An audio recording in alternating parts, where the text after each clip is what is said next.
Boa noite, pessoal do primeiro período de administração e primeiro período de ciências contábeis. Eu não sei se está incidindo muita luz aqui, mas eu acho que está tranquilo.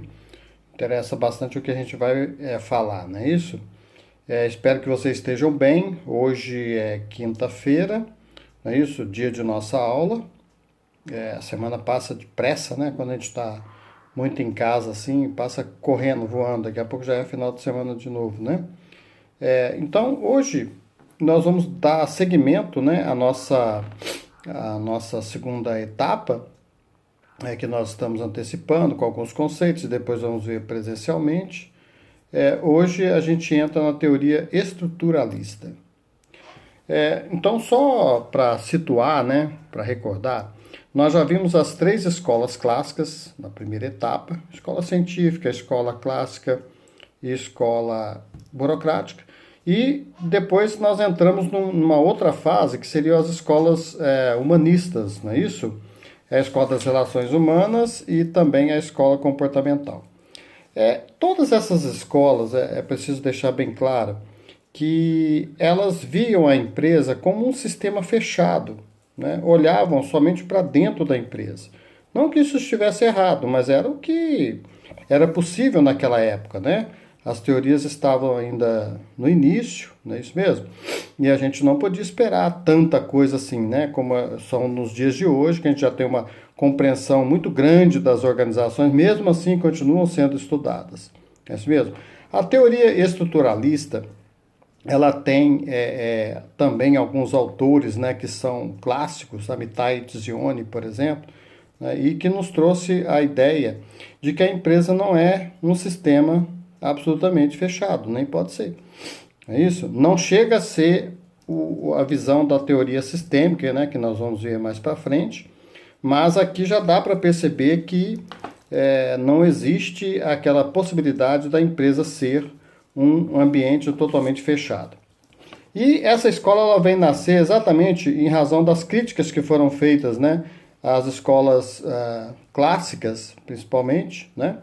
E depois vem as humanistas, dizendo que nas escolas clássicas tudo era muito formal, as humanistas dizem que também existe o informal. Então, a escola estruturalista veio dizer que não pode existir um conflito entre uma coisa e outra, né? Nós temos todos uma estrutura, estamos todos dentro de uma estrutura, e essa estrutura é interdependente, e tem que interagir entre si, como de fato a gente já sabe que isso é realmente a realidade, né? Então, eu até algumas vezes eu vou ler aqui, que eu estou próximo do nosso material, não é isso? O nosso material, eu destaquei os slides, né? Mas é o da aula 2, eu destaquei para ficar fácil para vocês. E depois também no final nós temos uma atividade relativa a essa escola, né? Que vocês vão mandar por e-mail para mim, resposta simples, rápida, né? Sem tomar muito tempo, e serviria como uma pós-aula para reforço dos nossos conteúdos. Bom, Araújo, né, citando aí Lacombe e Yeyborn, diz o seguinte: a partir das críticas à rigidez e impessoalidade da teoria burocrática de Weber, tendia a transformar a organização do sistema fechado. E por isso que vem a escola estruturalista dizer que não é isso? Que a empresa não é um sistema fechado. E os estruturalistas, né, que são os autores dessa escola, eles já começam a entender a empresa como um amplo sistema social, como nós a vemos hoje.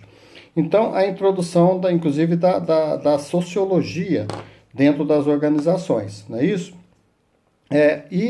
A ideia é que todo objeto tem que saber se situar dentro de uma estrutura. Essa estrutura é a estrutura da organização, a estrutura da empresa, não é isso? Então nós temos que nos situar, nós mesmos, nós temos que nos situar em que lugar nós estamos na empresa e com quem a gente tem que se relacionar, com quem que a gente tem que interagir para que a empresa, que a organização tenha sucesso, não é isso? Somente a nossa área, o nosso setor, nosso departamento, nossa diretoria não vai resolver todos os problemas dentro de uma empresa. Não é isso? Então é preciso haver essa interação, né, entre todos os setores da empresa, a estrutura da empresa, não é? Mudando a tela aqui, Estrutura, exatamente, né, eu estou lendo aqui, é um conjunto formado por elementos dispostos de tal modo que cada um depende do outro, né, a ponto de só poderem ser o que são, né, em função do seu estreito relacionamento com os demais. Parece uma coisa muito óbvia, né, para nós nos dias de hoje, mas na verdade não é. Até mesmo nos dias de hoje, nós também ainda experimentamos aquele individualismo, né, fruto da vaidade das pessoas, né, do ser humano, e acham que o seu departamento, a sua área, seu setor é mais importante que os outros, né? Então não existe isso, não pode existir isso. E é mais ainda, a escola estruturalista ela já começa a caminhar em direção ao que nos ensina plenamente as escolas de sistema e contingencial, que nós vamos ver um pouquinho para frente. Ela começa a mostrar para nós que a empresa também está inserida num ambiente. Então, aquela estrutura, ela depende de outras estruturas também, que é o que a gente poderia chamar de ambiente, não é isso? Um ambiente interno, aí a gente já começa a entender coisa que a gente não via nas primeiras escolas, né? Um ambiente interno e um ambiente externo. A gente começa a perceber um ambiente externo, porque não existe possibilidade, pelo menos eu penso assim, né? Que uma arquitetura social possa existir sozinha, né? Por sua conta, não é isso mesmo? E tem uma tela aqui, que é o terceiro slide, eu vou pedir para que vocês prestem bem atenção a hora que estiverem revisitando essa matéria, que estiverem estudando, se preparando para uma avaliação, ou mesmo, né, para a vida, né? Presta bem atenção aqui no que diz a escola estruturalista, porque é uma escola, inclusive, que é conciliadora, ou seja, aquela briga que existia, né, entre as escolas clássicas, mais rígidas, mais voltadas para a ciência, e as escolas humanistas, voltadas para as pessoas. A escola estruturalista tenta dizer que ninguém tem razão e todo mundo tem razão, ou seja, a organização precisa de tudo isso, né? A organização precisa tanto das ideias das escolas clássicas, científica, burocrática e clássica propriamente dita, como também das escolas das relações humanas. É isso mesmo? Vamos lá. Eu gosto até de falar isso textualmente aqui, porque é muito importante. Amitai Etzioni, que é o nosso principal autor dessa escola, é considerado o pai do estruturalismo, né? E ele afirma que a ação estruturalista caberia o papel de fazer a ligação entre os dois conceitos da organização formal, né, com a organização informal. A organização formal mais identificada com as escolas clássicas e a organização informal que aparece com as escolas humanistas, que nós estudamos muito bem assim, destacadamente. Os estruturalistas surgiram então a partir das críticas àquela rigidez, né, das escolas clássicas que tendiam, né, transformar a empresa num ambiente fechado. Então, os estruturalistas, eles foram os precursores, quer dizer, aqueles que chegaram primeiro, que tiveram a primeira visão de que a empresa tem que estar inserida dentro de um sistema. Não é isso? Hoje, para nós, isso não é dificuldade, todos nós sabemos disso, né? E sofremos ou levamos vantagem em relação a saber lidar com esse ambiente externo ou não, não é isso? As maiores contribuições, essa escola ela fica ali na década de 50 até mais ou menos a década de 70, né? E uma contribuição interessante, que já temos o Amitai Etzioni mesmo, tentando fazer uma tipologia de organização, né? Então, uma TO seria a teoria das organizações, que a gente também fica aqui na nossa matéria de fundamentos, tentando entender o que é uma empresa. Então, o Amitai Etzioni, ele já dentro dessa característica de estrutura, não é, de ambiente, ele diz o seguinte, que existem 3 tipos de empresa, na visão dele, não é isso? Nós não vamos criticar aqui, só vamos aprender, não é? Que existem as empresas que são especializadas, as não especializadas e as empresas de serviço. As empresas especializadas, na visão dele, é aquelas cuja técnica é muito importante. Eu fico imaginando hoje, lá em Santa Rita do Sapucaí, aqui no sul de Minas, que é o polo de eletrônica, são empresas especializadas, né, na visão do Etzioni, não é isso? Precisa de uma técnica, né, bem fundamentada e tal, senão as pessoas não conseguem trabalhar. Não é qualquer pessoa que chega lá e já começa a fazer, não é isso? Existem as não especializadas, aquelas empresas que produzem bens de modo geral, não é? Que exigem pouca qualificação e até conhecimento, né? Alguma habilidade, né? Que são as empresas que ele chama de comuns, e as empresas de serviços, que não têm ali talvez uma estrutura formal, mas que presta serviços temporários. Não é isso mesmo? Então a vinculação ela não é ela é por contrato, né? Você contrata um serviço e aquela empresa faz, depois vai embora, né? Como nós temos também nos dias de hoje, né? Hoje a gente tem uma visão mais ampla de organização, né?